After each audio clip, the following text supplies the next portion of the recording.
Hello मेरे प्यारे बच्चों। तो कैसे हैं आप लोग। आई होप कि आप सभी बढ़िया होंगे और फिजिक्स का पूरा मज़ा ले रहे होंगे। सो बच्चों, आज की वीडियो में हम लोग स्टेशनरी वेव को डिस्कस करेंगे, उस पर बेस्ड क्वेश्चंस करेंगे। और मैं आपको बता दूं, स्टेशनरी वेव्स या स्टैंडिंग वेव जो है वो एक काफ़ी इंपॉर्टेंट टॉपिक है, एग्जाम में बहुत बार पूछा जाता है। तो बच्चों, इस वीडियो को ध्यान से देखिएगा और अपने नोट्स खुद से बनाइएगा। सो बच्चों, मैं हूं आपका Deepak Yadav, director of extra mind tutorials. स्वागत करता हूं आपके अपने YouTube channel extra mind tutorials में। सो बच्चों, आज का वीडियो स्टार्ट करते हैं।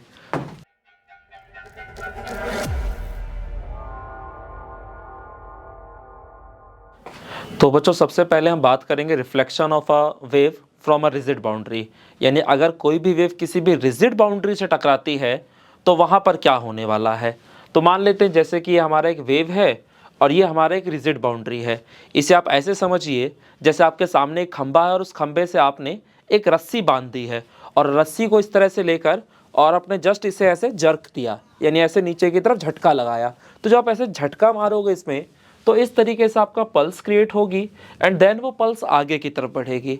अब सोचो, जब ये पल्स आगे बढ़ेगी तो जो मीडियम के पार्टिकल्स हैं वो अपने आप ऊपर उठेंगे कि नहीं उठेंगे। तो वह बिल्कुल उठेंगे। अगर आप चाहें तो इसे आप एक एग्जांपल से समझ सकते हैं। आप ऐसे मानिए जैसे एक दरी है और दरी के नीचे एक चूहा घुस गया है। तो जब वो चूहा ऐसे आगे की तरफ बढ़ेगा तो दरी के ऊपर जो डस्ट पार्टिकल्स वो सारे ऐसे ऊपर उठते चले जाएंगे। ठीक है, तो ये पल्स इस तरीके से लगातार आगे बढ़ रही है और जो मीडियम के पार्टिकल्स हैं वो इस तरीके से ऊपर उठ रहे हैं। अब सोचो, जब ये पल्स यहाँ पहुँचेगा तो वो इस रिजिड बाउंड्री को भी तो ऊपर की तरफ ही धक्का मारेगा। और आपको पता है, अगर एक्शन ऊपर की तरफ होगा तो रिएक्शन नीचे की तरफ होगा और इस वजह से ये जो पल्स है इसका फेस रिवर्सल हो जाता है। यानी पहले जो पल्स आपका ऊपर की तरफ था, अभी वो पल्स नीचे की तरफ आ चुका है। ठीक है, और टकराने के बाद ये पल्स इस तरीके से आपका आगे बढ़ रहा है। ठीक है, तो ये लगातार पल्स आगे बढ़ रहा है। तो यहाँ पे आप देख रहे हैं कि यहाँ पर आफ्टर रिफ्लेक्शन वेव का डायरेक्शन भी चेंज हुआ है और फेस रिवर्सल भी हुआ है। तो अगर मैं कहता हूँ कि मान लिया जो ये मेरा इंसिडेंट पल्स है, अगर इसका इक्वेशन जो है वो है a साइन ओमेगा टी और माइनस का kx, ये हम मान लेते हैं हमारी इंसिडेंट पल्स का इक्वेशन है। अब सोचो, जब रिफ्लेक्टेड पल्स होगी तो इसका एक्सप्रेशन कैसे बनेगा। तो आपको मैंने लास्ट वीडियो में भी समझाया था कि अगर कोई पल्स जो है या कोई वेव जो है अगर पॉजिटिव एक्स एक्सिस के अलोंग जाती है तो वहाँ पे माइनस का kx होता है, और वही वेव अगर नेगेटिव एक्स एक्सिस के अलोंग आती है तो यहाँ प्लस का kx हो जाता था। तो आप ध्यान से देखेंगे तो आपको समझ में आएगा कि आपका जो रिफ्लेक्टेड पल्स है वो इधर की तरफ जा रहा है, यानी नेगेटिव एक्स एक्सिस की तरफ जा रहा है। इसलिए रिफ्लेक्टेड वेव का जो डिस्प्लेसमेंट का इक्वेशन बनेगा वो आएगा a sine omega T plus kx and plus pi, क्योंकि यहाँ पर 180 का फेस रिवर्सल हो गया है इसलिए मैंने प्लस का पाई लिख दिया। और आप लोगों ने बचपन में ही पढ़ा होगा कि sine pi plus theta is equal to minus का साइन थीटा। तो ये वाला कंसेप्ट आपको पहले ही से पता है। तो सोचो, अगर साइन पाई प्लस थीटा हो तो यहाँ हम क्या लिख सकते हैं इसे, तो इसे हम लिख सकते हैं माइनस का साइन थीटा, यानी माइनस का a sine omega T plus का kx। ठीक है, तो ये आपका रिफ्लेक्टेड पल्स का इक्वेशन आ गया। बात समझ में आता है बच्चों।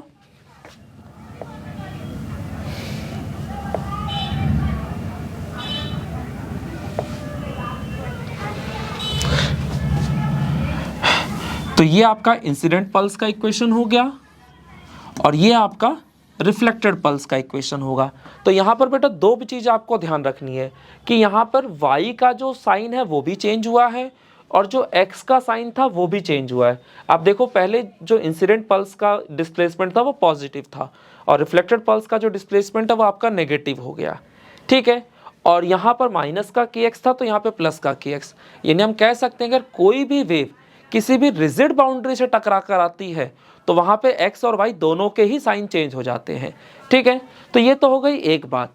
अब इसमें एक बात और समझने की, थोड़ा ध्यान से समझिएगा कि जब ये पल्स यहाँ पहुँचेगी बिल्कुल बाउंड्री पे, जब ये पल्स बिल्कुल बाउंड्री पे पहुँची होगी यानी ऐसे होगी, और टकरा कर जब ये वापस लौट रही होगी तो जो रिफ्लेक्टेड पल्स होगी वो ऐसे होगी।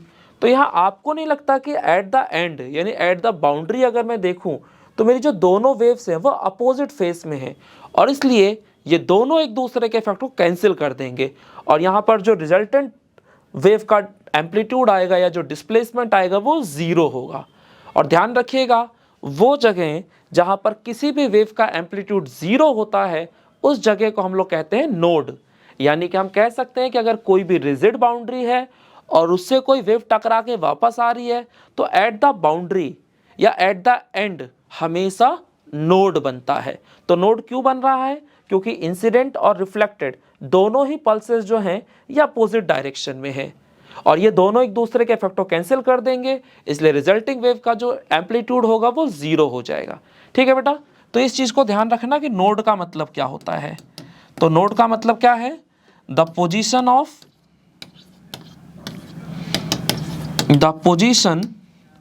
Eight which wave has at which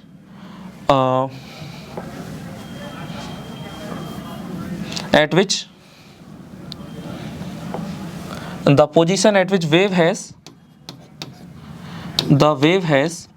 zero amplitude।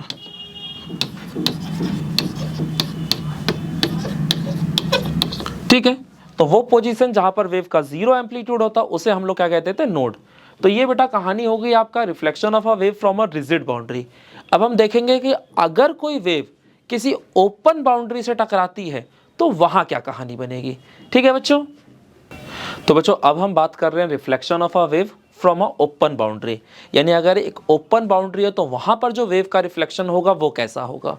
तो जैसा कि आप देख रहे हैं कि ये आपका एक ओपन बाउंड्री का मतलब ऐसे समझिए जैसे कि ये आपका एक डंडा है और उसके अंदर आपने एक ऐसे रिंग डाल दी है। ठीक है, और इस रिंग से ये आपने धागा कनेक्ट कर दिया है, और फिर से आपने वही काम किया, उस धागे को पकड़ के ऐसे आपने जर्क दिया यानी ऐसे आपने झटका दिया। तो जब ऐसे झटका दोगे तो इस तरह से एक पल्स क्रिएट हो जाएगी, और ये पल्स लगातार आपका ऐसे आगे बढ़ रही होगी। तो सोचो जब ये पल्स आगे बढ़ेगी तो यहाँ जो मीडियम के पार्टिकल्स हैं वो इस तरह से ऐसे उठेंगे कि नहीं उठेंगे? बिल्कुल उठेंगे।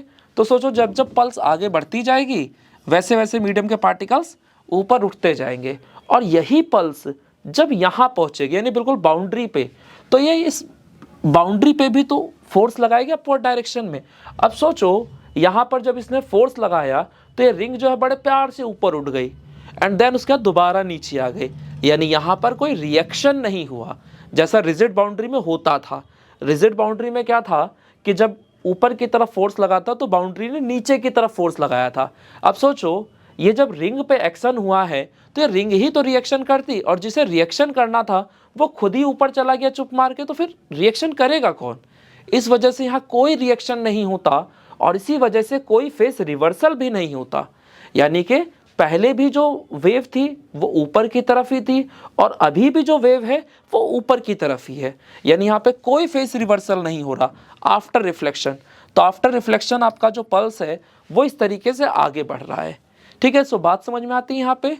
तो ये ध्यान रखिएगा हमेशा कि जब भी कोई रिजिड बाउंड्री से फेस रिफ्लेक्शन होगा तो वह हमेशा फेस रिवर्सल होगा, और अगर ओपन बाउंड्री है और वहाँ रिफ्लेक्शन हो रहा है तो कोई फेस रिवर्सल नहीं होगा।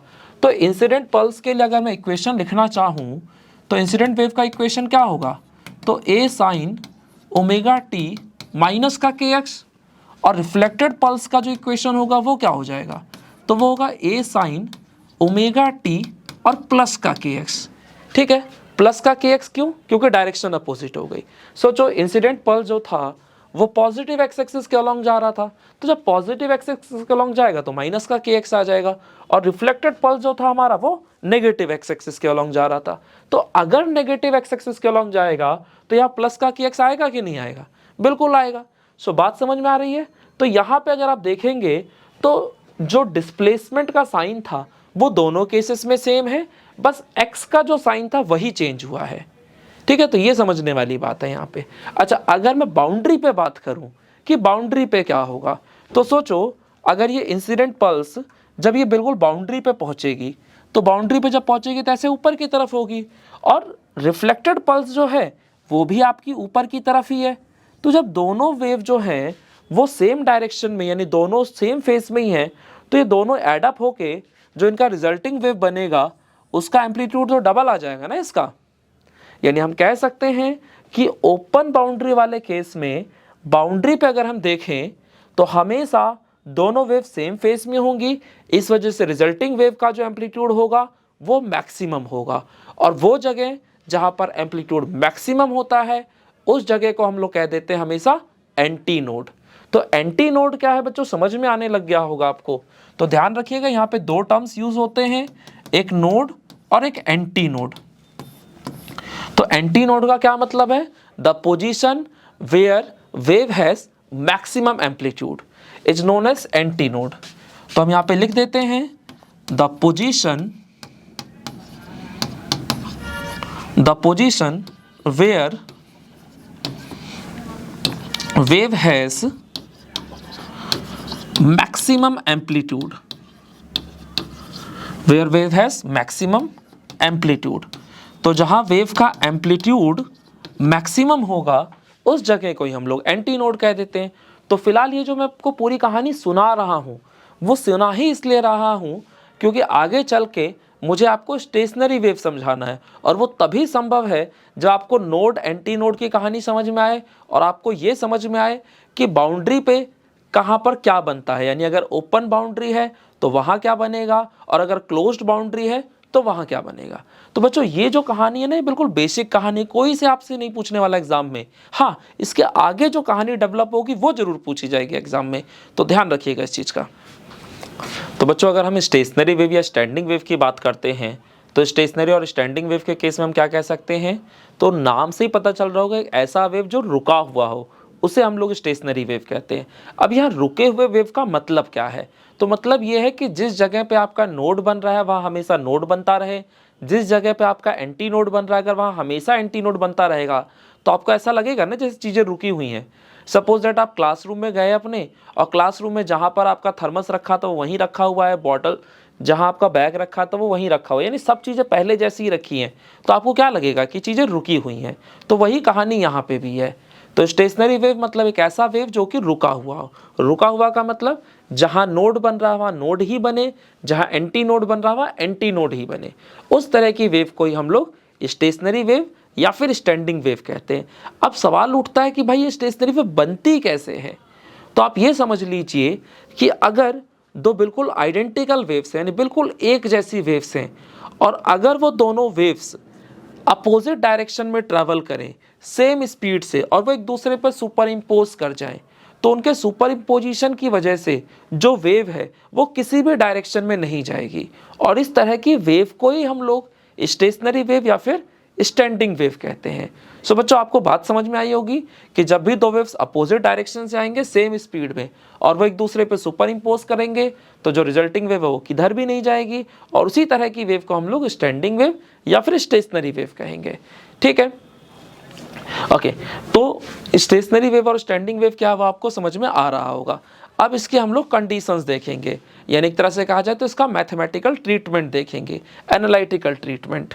तो अगर हम बात करते हैं analytical treatment of stationery waves, analytical बोलो तो मैथमेटिकल ट्रीटमेंट, तो यहाँ पे हमें बेसिकली दो वेव्स लेनी होंगी और दोनों वेव्स को सुपर इम्पोज करके दिखाना होगा, और वहीं से हमारी स्टेशनरी वेव की इक्वेशन बनेगी। तो मान लेता हूँ कि मेरा जो पहला वेव है y1 वो क्या है, तो वो है a साइन ओमेगा t और माइनस का kx। मैंने आपको बताया था ना स्टेशनरी वेव में कि दोनों वेव जो होते हैं बिल्कुल एक जैसी होनी चाहिए और ये अपोजिट डायरेक्शन से आनी चाहिए। तो सोचो अगर अपोजिट डायरेक्शन से आती हैं और एक जो है पॉजिटिव एक्स एक्सिस के अलॉन्ग जा रही है तो दूसरा आपका नेगेटिव एक्स एक्सिस के अलॉन्ग जाएगा, और अगर नेगेटिव एक्स एक्सिस के अलॉन्ग है तो यहाँ पे क्या आएगा, बस माइनस के एक्स की जगह प्लस के एक्स, बाकी सब कुछ एक जैसा ही रहेगा। तो जो दूसरी वेव है मेरी जिसके डिस्प्लेसमेंट को मैं y2 कह रहा हूँ, तो ये आ जाएगा a साइन ओमेगा टी और प्लस का के एक्स। ठीक है, अब सुपरपोजिशन प्रिंसिपल आपका क्या कहता है कि अगर दो वेव्स एक दूसरे पे सुपर इम्पोज करती हैं तो रिजल्टिंग वेव का जो डिस्प्लेसमेंट होगा वो उन दोनों के सम के बराबर होगा। तो यहाँ पर आप रिजल्टिंग वेव का अगर डिस्प्लेसमेंट देखना चाहते हो तो सिंपली आपको दोनों वेव्स के डिस्प्लेसमेंट्स को ऐड कर देना है। तो y is equal to y1 plus y2, तो y1 हो गया आपका a sine omega T minus का kx, और y2 जो है वो क्या है, तो वो है a sine omega T plus का kx। ये आ गया, आपको साफ साफ दिख रहा है कि यहाँ भी a है और यहाँ भी a है, तो a को हम कॉमन निकाल सकते हैं। तो अगर मैं a को कॉमन निकाल दूंगा तो यहाँ आ जाएगा साइन ओमेगा टी माइनस का kx और प्लस का साइन ओमेगा टी और प्लस का kx आ जाएगा। ठीक है बेटा, अब आपको यहाँ पे पता होना चाहिए कि sine a plus B plus sine a minus B का क्या फॉर्मूला होता है। तो जिन लोगों को नहीं पता है मैं उनको बता देता हूँ कि साइन a प्लस बी और प्लस में sine a minus B is equal to 2 sine a cos b। ठीक है, तो जो बायोलॉजी वाले बच्चे हैं उनको जनरली चीज़ें पता नहीं होती, तो बेटा ये याद कर लो क्योंकि यही आपके काम आने वाला। अगर आपको ये फॉर्मूला याद है तो आप ये एक्सप्रेशन ड्राइव कर पाएंगे, अदरवाइज आपके लिए दिक्कत है। ठीक है, तो आपको पता है कि जिसके साथ माइनस का साइन है वो b है, तो यहाँ पे माइनस का साइन इसके साथ है ना, तो इसका मतलब ये आपका b हो गया और ये आपका a हो गया। तो sine a plus B plus sine a minus B is equal to क्या है आपका, तो 2 साइन a का मतलब हो गया ओमेगा टी, तो 2 साइन a कॉस b। ठीक है, तो इसको अगर मैं लिखना चाहूं तो मैं ऐसे लिख सकता हूं ना, 2a कॉस kx और साइन ओमेगा टी। तो ये हमारे रिजल्टिंग वेव के डिस्प्लेसमेंट का एक्सप्रेशन आ गया। तो अगर आप इस एक्सप्रेशन में देखेंगे और इसे अगर अपनी स्टैंडर्ड इक्वेशन से कंपेयर करने की कोशिश करेंगे तो जो आपका स्टैंडर्ड इक्वेशन हुआ करता था वेव का वो था y is equal to a sine omega T. ठीक है, अगर आप प्रोग्रेसिव वेव की बात करते हैं तो आपको यहाँ पता है साइन फंक्शन के आगे जो चीज़ लिखी होती थी वो उसका एम्पलीट्यूड हुआ करता था। तो यहाँ साइन फंक्शन के आगे ये पूरी चीज़ लिखी हुई है, इसका मतलब ये इसके एम्पलीट्यूड को रिप्रेजेंट कर रहा है। तो इसलिए अगर मैं चाहूँ तो मैं कह सकता हूँ कि ये जो मेरा एम्पलीट्यूड है रिजल्टिंग वेव का वो 2a cos kx है। ठीक है, तो यहाँ पे अगर आप देखेंगे तो आपको समझ में आएगा कि स्टेशनरी वेव का जो एम्पलीट्यूड है वो पोजीशन के साथ चेंज हो रहा है। ठीक है, तो अगर मैं ये देखना चाहूँ कि एक स्टेशनरी वेव में नोड कहाँ बन रहा है और एंटी नोड कहाँ बन रहा है, किन पोजीशंस पे नोड बन रहे हैं और किस पोजीशन पे एंटी नोड बन रहा है, तो नोड मतलब वो जगह जहाँ एम्पलीट्यूड 0 हो और एंटी नोड बोले तो वो जगह जहाँ एम्पलीट्यूड मैक्सिमम हो। ठीक है, तो यहाँ मैं बात कर रहा हूँ चेंजेस विद पोजीशन, यानी पोजीशन के साथ एम्पलीट्यूड में क्या चेंजेस आएंगे, चेंजेस विद पोजीशन। तो यहाँ मैं पोजीशन के साथ भी चेंजेस देखूंगा और टाइम के साथ भी चेंजेस देखूंगा। ठीक है, फर्स्ट ऑफ ऑल मैं पोजीशन के साथ देख रहा हूँ।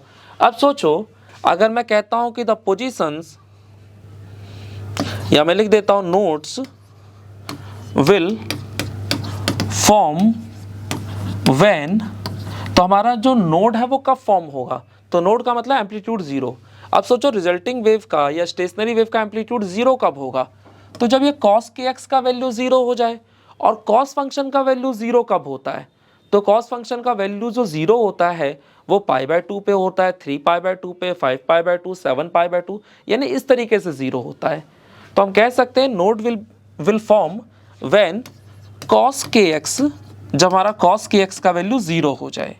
और cos kx का वैल्यू 0 कब होता है, तो अगर मैं इसके लिए जनरल फॉर्मूला लिखना चाहूँ तो मैं लिख सकता हूँ n+1/2 इंटू में पाई, तो cos kx is equal to this. अब यहाँ पे n जो है आपका वो where n is equal to 0, 1, 2, 3, 4 कुछ भी हो सकता है। ठीक है ना, आप डालकर देख लीजिए यहाँ पे। अब सोचिए अगर आपका n 0 है तो ये आ गया cos π/2, cos π/2 की वैल्यू भी 0 होती है। अगर आपने n की जगह 1 रखा तो 1 + 1/2 यानी 3/2, तो cos 3/2 पाई जो होगा वो भी 0 ही होगा। ठीक है, तो ये चीज़ आपको समझनी है यहाँ पे। तो अब अगर cos kx इसके बराबर है तो मैं यहाँ कह सकता हूँ कि मेरा जो kx है वो इसके बराबर हो जाएगा। तो यहाँ पे मैं लिख सकता हूँ कि मेरा जो kx है वो n+1/2 पाई के बराबर है। और यहाँ पे k का मतलब है एंगुलर वेव नंबर। तो एंगुलर वेव नंबर का आपको फॉर्मूला याद होना चाहिए कि आपका जो एंगुलर वेव नंबर k होता है वो 2 पाई बटे लैम्डा के बराबर होता है। तो जहाँ k लिखा है अगर मैं चाहूँ तो वहाँ 2 पाई बटे लैम्डा लिख सकता हूँ। अब देखो जो कटता हो उसे काट दो, ठीक है। तो इस पाई से ये पाई कट जाएगा, तो यहाँ पे आ जाएगा 2x बटे lambda is equal to n+1/2। तो इसका अगर आप एलसीएम लोगे तो 2n+1 बटे में 2। तो हमें बेसिकली यहाँ पे फाइंड आउट क्या करना है, तो यहाँ में x की वैल्यू देखनी है कि भाई किस पोजीशन पे हमारा नोड बनेगा। तो x अगर आपको निकालना है तो आपको क्या करना पड़ेगा, लैम्डा को ऊपर भेजना पड़ेगा और 2 को नीचे। तो ये आ जाएगा 2n+1 टाइम्स ऑफ लैम्डा बटे में 4। यानी इन जगहों पे आपका क्या बनेगा, नोड बनेगा। अब किन किन जगहों पे बन रहा है, तो भाई n की अलग अलग वैल्यू डालना शुरू कर दो। तो शुरुआत करते हैं 0 से। तो अगर n को मैं 0 कर दूंगा तो ये वाला पोर्शन 0 हो गया और ये आ जाएगा आपका λ/4। अगर मैं n को 1 कर दूं तो 2 1 जा 2 + 1 3, यानी ये आपका जाएगा 3 λ/4। अगर मैं 2 कर दूं तो 2 2 जा 4 + 1 5, तो 5 λ/4। तो इस तरीके से हम कह सकते हैं कि इन किन लोकेशंस पे आपका हमेशा नोड बनेगा। तो जैसे आपका नोड बन रहा है वैसे आपका एंटी नोड भी बनेगा। अब एंटी नोड कहाँ कहाँ बनेगा वो भी हम देखेंगे। तो फर्स्ट ऑफ ऑल आप इसे नोट डाउन कर लीजिए। तो बेटा अगर हम एंटी नोड्स की बात कर रहे हैं कि हमारा एंटी नोड कहाँ कहाँ फॉर्म होगा, तो anti node will form when cos kx, जो हमारा cos kx का वैल्यू जो है मैक्सिमम हो जाएगा। मैक्सिमम बोले तो +1 या फिर -1, ठीक है। क्योंकि देखो एम्पलीट्यूड जो है, जो वेव होती है आपकी, वो ऊपर और नीचे दोनों जाती है ना। तो ऊपर की तरफ प्लस का ए आता है और नीचे की तरफ माइनस का ए। तो दोनों ही केसेस में आपका जो एम्पलीट्यूड है वो मैक्सिमम होता है, ठीक है। और आपका जो स्टेशनरी वेव के एम्पलीट्यूड का फॉर्मूला था वो था a' = 2a cos kx, ठीक है। तो ये एम्पलीट्यूड मैक्सिमम कब आएगा, तो जब cos फंक्शन का वैल्यू मैक्सिमम होगा। तो वही चीज मैंने लिखा है कि anti nodes will form when cos kx = +-1। अब सोचो cos की वैल्यू +1 या -1 कब आती है, तो आपको पता होना चाहिए। एक और फॉर्मूला आपको बता रहा हूं मैं कि cos n पाई = -1 का पावर n, ठीक है। यानी यहां पर आप अगर ओड पावर्स को देखेंगे तो जब भी यहां पे ओड पावर रहेगी तो वैल्यू हमेशा माइनस में आएगी, ठीक है। लेकिन अगर मैं यहां n की जगह 2 डाल दूं तो यहां वैल्यू +1 आ जाएगी, ठीक है। यानी ओड पे माइनस और इवन पे प्लस। तो मुझे तो यहाँ प्लस माइनस दोनों ही चाहिए ना, यानी कोई सा भी नंबर हो मेरा काम चल जाएगा, बस पाई का मल्टीप्लीकेशन होना चाहिए। तो मैं यहाँ लिख सकता हूं कि मेरा cos kx किसके बराबर होना चाहिए, तो cos n पाई के बराबर होना चाहिए।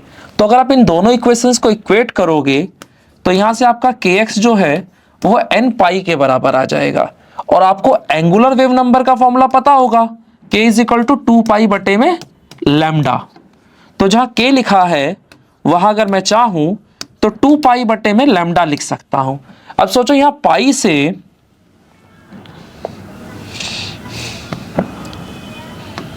तो अगर मैं चाहूं तो यहां पाई से पाई को काट सकता हूं।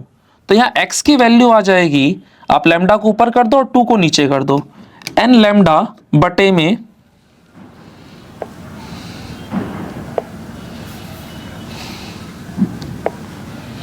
तो अगर मैं चाहूं तो x की जगह पे मैं क्या लिख सकता हूं, तो x की जगह लिख सकते हैं n लैम्डा बटे में 2। यानी ये वो जगह होगी जहां पे आपका एंटी नोड बन रहा होगा, ठीक है। तो यहाँ पे हम n की अलग अलग वैल्यू डाल के उन लोकेशंस को फाइंड आउट कर सकते हैं। तो अगर मैं n की जगह 0 डाल दूं तो x = 0 आ जाएगा। n की जगह अगर आप 1 डालोगे तो λ/2, 2 डालोगे तो 2 λ/2, 3 डालोगे तो 3 λ/2। यानी ये वो पोजीशंस हैं जहां आपके एंटी नोड बन रहे होंगे। तो अभी आपको समझ में आ गया होगा कि स्टेशनरी वेव के अंदर किन किन जगहों पे नोड बनता है और किन किन जगहों पे एंटी नोड बनता है, ठीक है। अब हम देखेंगे कि किस टाइम पे नोड बनेगा और किस टाइम पे एंटी नोड बनेगा। यानी हमने पोजीशन के साथ भी खेला और अब हम टाइम के साथ भी खेलने जा रहे हैं कि टाइम के साथ क्या क्या चीजें होंगी, तो उसको भी देखते हैं। तो बच्चों अगर मुझे ये देखना है कि भाई मेरा एंटी नोड किस समय पे बन रहा है और किस समय पे नोड बन रहा है, तो देखो टाइम की अगर मैं बात करता हूं तो वो यहां पे आता है ना, इस वाले फंक्शन में। तो मैं कह सकता हूं कि मेरा नोड और एंटी नोड कहां बनेगा, वो साइन ओमेगा टी पर डिपेंड करेगा। तो अभी मैं देखना चाह रहा हूं चेंजेस विथ टाइम, तो चेंजेस विद टाइम यानी समय के साथ जो चेंजेस आने वाले हैं वो कैसे होंगे। ठीक है, तो मैं कहूंगा कि नोड्स विल फॉर्म, हमारा नोड का फॉर्म होगा तो जब साइन ओमेगा टी का वैल्यू 0 हो जाएगा। बस सीधी सी बात है, नोड का मतलब आपका एम्पलीट्यूड 0 होना चाहिए। तो वो तभी संभव है जब आपका ये साइन फंक्शन जो है वो 0 हो जाए यानी मिनिमम हो जाए। तो साइन फंक्शन का वैल्यू 0 कब आता है, तो ध्यान रखिएगा साइन में चाहे कोई सा भी पाई हो वो 0 ही होता है। यानी मैं क्या कह रहा हूं आपसे कि sine N pi is equal to 0। तो ये चीज हमेशा याद रखिएगा, साइन में चाहे कोई सा भी पाई हो 0 ही होता है। तो अगर यहां 0 लिखा है तो इसकी जगह में साइन एन पाई लिख सकता हूं ना। तो यहां पे आपका साइन ओमेगा टी जो है वो साइन एन पाई के बराबर हो गया। तो यहां से आपका ओमेगा टी किसके बराबर आ जाएगा, तो ओमेगा टी आपका एन पाई के बराबर आ जाएगा। तो ओमेगा हो गया आपका 2 पाई बटे में कैपिटल टी इंटू में small T is equal to N pi.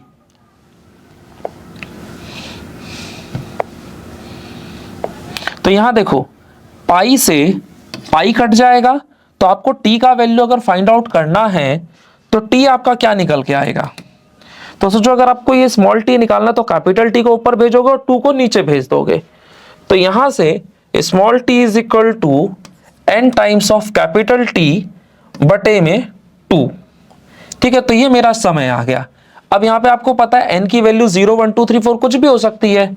तो where n is equal to 0 1 2 3 4 कुछ भी, तो अगर मैं n की जगह 0 डाल दूं तो यहां पे मेरा 0 आ जाएगा यानी t इज इक्वल टू 0, यानी इनिशियली हमेशा आपका क्या बनेगा, नोड बनेगा।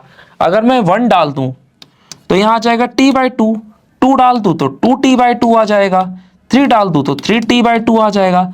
यानी इतने इतने समय पे आपका हमेशा नोड बन रहा होगा। सेम ऐसे ही हम लोग एंटी नोड कब कब बनेगा उसको भी फाइंड आउट कर सकते हैं। ठीक है, तो फर्स्ट ऑफ ऑल आप इसे लिख लीजिए, देन उसके बाद हम आगे का कार्यक्रम स्टार्ट करते हैं। तो हमारा एंटी नोड कब बनेगा, तो जो हमारा साइन ओमेगा टी का वैल्यू या तो +1 हो या तो -1 हो। तो आपको पता है कि साइन 90 डिग्री पे +1 होता है और 270 पे -1 होता है। ठीक है, यानी यही वाली कहानी लगभग चलने वाली है। तो आपका जहां +-1 लिखा है, तो अगर आप इन जनरल इसे लिखना चाहो तो साइन ऑफ n प्लस 1/2 पाई लिख सकते हो। और अभी आप वैल्यू डाल के देखिए आपको क्या क्या मिलेगा। तो अगर आप n की जगह 0 कर दोगे तो साइन π/2 आ गया यानी 90 डिग्री। n की जगह जब 1 कर दोगे तो 1 + 1/2 यानी 3/2 पाई, 3/2 पाई का मतलब है 270 डिग्री। तो यानी हमने जो इन जनरल एक्सप्रेशन लिखा है ये बिल्कुल ठीक लिखा है, इसमें कोई दिक्कत नहीं है। ठीक है, अब अगर हम दोनों को इक्वेट कर दें तो यहां से हमारा ओमेगा टी जो है वो n + 1/2 पाई के बराबर हो गया। ठीक है, और आपको पता है omega is equal to 2 pi बटे में कैपिटल टी। ठीक है, इज इक्वल टू n + 1/2 पाई। तो यहां देखो पाई से आपका पाई कट गया, तो एट द एंड आपको बचेगा क्या, तो small T is equal to, अगर आप इसका एलसीएम ले लो, अगर आप इसका एलसीएम लोगे तो 2n + 1/2 ये आ जाएगा। तो आपको तो स्मॉल टी फाइंड आउट करना है ना, तो small T is equal to 2n + 1 times of capital T बटे में, देखो 2 यहां पहले से था और एक 2 और नीचे आ जाएगा, तो 2 × 2 4 हो जाएगा। तो ये हमारा टाइम का जनरल एक्सप्रेशन आ गया। ठीक है, अब समय की जो वैल्यू आप देखना चाहो उस वैल्यू पे आप चीजों को देख सकते हो। ठीक है, अब जैसे n की जगह अगर मैं 0 डाल दूं तो मेरा टाइम क्या निकल के आएगा, तो 0 + 1 यानी कि सीधा सीधा बोला जाए तो t/4। ठीक है, n की जगह अगर 1 डाल दूं तो 2 + 1 3, तो ये आ जाएगा 3t/4। अगर मैं यहाँ 2 डाल दूं तो 2 × 2 = 4 + 1 5, तो 5t/4, ठीक है। तो ये इस तरीके से आपका चलता रहेगा। तो अभी आपको समय के साथ भी बताया गया और आपको पोजीशन के साथ भी बताया गया कि भाई समय के साथ अगर हम देखेंगे तो हमारा नोड कहाँ कहाँ बनेगा, एंटी नोड कहाँ कहाँ बनेगा, सेम ऐसे टाइम के पोजीशन के साथ ही बताया गया। तो ये हमने आपका स्टेशनरी वेव की पूरी कहानी बता दी है। अब इस पे बेस्ड हम क्वेश्चंस करेंगे, क्योंकि बगैर क्वेश्चन के कभी भी आप कंसेप्ट को तरीके से नहीं समझ सकते। ठीक है बच्चों, okay. So first of all आप इसे नोट डाउन कर लीजिए। तो बच्चों ये आपका क्वेश्चन है, एक बार क्वेश्चन को पढ़िए और खुद से करने की कोशिश कीजिए, अगर नहीं हो तो फिर तो हम नहीं हैं, ठीक है। सो फर्स्ट ऑफ ऑल इसे आप ट्राई कर लीजिए। तो आई होप आप लोगों ने ट्राई कर लिया होगा। आपको क्या कहा जा रहा है कि find the displacement of the particle situated at a distance x = 1 metre. तो बेसिकली यहां पर जो दो वेव्स आपको नजर आ रही हैं, ये दोनों वेव्स बिल्कुल एक जैसी हैं, बस अंतर इनके सिर्फ डायरेक्शन का है। क्योंकि अगर आप देखेंगे तो आपको समझ में आएगा कि यहां पे माइनस का x है और यहां पे प्लस का x है, बाकी सब कुछ सेम है। तो अगर इस तरह की दो वेव्स एक दूसरे पे सुपर इंपोज करेंगी तो ऑब्वियसली इनकी वजह से आपका स्टेशनरी वेव प्रोड्यूस होगा। और स्टेशनरी वेव प्रोड्यूस होने का मतलब हो गया कि y = y1 + y2। खैर छोड़ो, स्टेशनरी वेव भी हटाओ, तुम सिंपल ये समझ लो कि भाई दो वेव्स अगर एक दूसरे पर सुपर इंपोज करेंगी तो सुपरपोजिशन प्रिंसिपल के अकॉर्डिंग ही तो करेंगी। तो y = y1 + y2। तो y1 जो है आपका वो हो गया 0.05 साइन 5πt - x और प्लस का 0.05 साइन 5πt + x। ये आ गया बच्चों। अब आपको साफ साफ दिख रहा होगा कि यहां भी 0.05 है और यहां भी 0.05 है। तो अगर मैं इसको बाहर निकाल दूं यानी कॉमन ले लूं तो अल्टीमेटली यहां क्या बचेगा, तो साइन 5πt - x और प्लस का साइन 5πt और प्लस का x, ठीक है। तो ये आपका एक्सप्रेशन आ जाएगा। अब सोचिए कि आपको मैंने फॉर्मूला बताया था कि sine a + b + sine a - b। तो sine a + b + sine a - b क्या हो जाएगा, 2 sin a cos b। तो यहां पर आपका जिसके साथ माइनस का साइन होता है वो हमेशा b होता है और जिसके साथ जो प्लस में है वो a होता है। तो sine a + b + sine a - b, तो 2 sin a cos b। तो 2 sin a का मतलब हो गया 5πt और b का मतलब हो गया cos x, ठीक है। तो 0.05 को अगर आप 2 से मल्टीप्लाई करोगे तो 0.1 आ जाएगा और 0.1 और यहां पे आ जाएगा cos x और sin 5πt। तो ये हमारा रिजल्टिंग वेव का इक्वेशन तैयार हो गया। अब इसने हमसे क्या बोला था क्वेश्चन में, तो एक बार क्वेश्चन देखिए। क्वेश्चन कह रहा था कि find the displacement of the particle, यानी हमें यहां पार्टिकल का डिस्प्लेसमेंट निकालना है और कहां पे निकालना है, तो situated at a distance x = 1 metre, यानी x = 1 मीटर पे मुझे डिस्प्लेसमेंट बताना है। तो भाई सीधी सी बात है, x की ये वैल्यू जो है इस इक्वेशन में डाल दो, खत्म कहानी। तो 1 मीटर पे बताना था ना, तो x = 1 डाल दो यहां पे।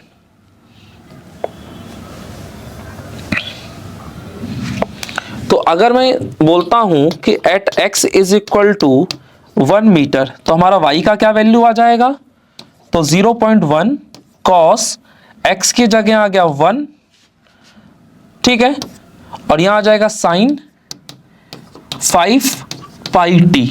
तो ये हमारा ओवरऑल डिस्प्लेसमेंट निकल के आ जाएगा, ठीक है बच्चों। तो आई होप कि आपको वीडियो समझ में आई होगी और आपको चीजें अच्छी लगी होंगी। तो बच्चों अगर आपको वीडियो अच्छी लग रही और आप इस वीडियो को बेसिकली उन दोस्तों के साथ शेयर कीजिए जिनको आप चाहते हो कि वो आगे भी आपके साथ पढ़ें, ठीक है बच्चों। तो आज की वीडियो में फिलहाल इतना ही, बाकी हम नेक्स्ट वीडियो में मिलेंगे अपने अगले टॉपिक के साथ। तब तक के लिए अपना ध्यान रखिए और खूब मन लगा के पढ़ाई कीजिए। ओके बच्चों, बाय।